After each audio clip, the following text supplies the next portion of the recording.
party. And one side of the table starts singing a song.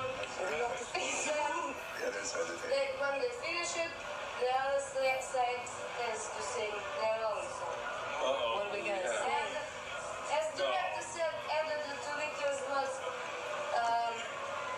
today, the distinctive feature of our economy is competition. This land was made for you and me. This land was made and written on highways. I saw the beach and its bright rays. I saw below me that on this highway. This land was made for you and me. This land is yours. This land is mine. Peace out. From California to the New York Islands, from the redwood forest to the Gulf Stream waters. This land was made for you and me.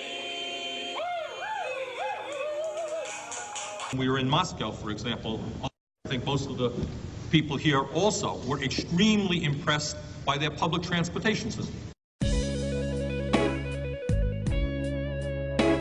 The stations themselves were absolutely beautiful, including many works of art, chandeliers that were beautiful. It was a very, very effective system. Also, I was impressed by the youth programs that they have, their palaces of culture for the young people, a whole variety of of programs for young people, and cultural programs which go far beyond what we do in this country. Red Army tanks had rolled into the heart of the city, and not even heroic gestures could stop them. We went to a theater in Yaroslavl, which was absolutely beautiful, had 3 separate stages where cultural programs are put on by professional actors and actresses, including a puppeteer. And the cost, the highest price of a ticket that you can get, was the equivalent of $1.50. But I remember, for some reason or other, being very excited when Fidel Castro made the revolution in Cuba. I was a kid and I remember reading that. And it just seemed right and appropriate that poor people were rising up against rather ugly rich people. Castro finally expelled Batista and took over.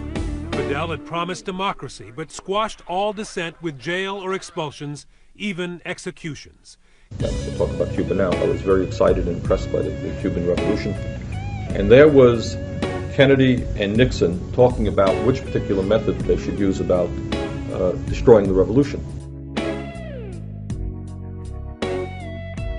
What I learned, one of the things that I think I learned on my trip, you know, as a socialist, the word socialism does not frighten me, and I think it's probably fair to say that the Nicaraguan government is primarily a socialist government. You may recall way back in, when was it, 1961, they invaded Cuba, and everybody was totally convinced that Castro was the worst guy in the world, that all the Cuban people were going to rise up in rebellion against Fidel Castro.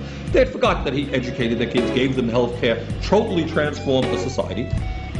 But just because Ronald Reagan dislikes these people does not mean to say that the people in their own nations feel the same way. I was impressed. I was impressed by Father Descoto because he is a very gentle, very loving man. Ortega is an impressive guy. Ernesto Cardenal is a funny-looking guy. He's gray hair. And he really does remind you of a hippie. And, you know, my point to Ortega is they are not getting their message of what they are trying to do out to the American people, and there's just no question about that. And they just don't have that kind of sophistication to understand how to manipulate the media, because I think they have got to very greatly improve their ability to communicate with the average American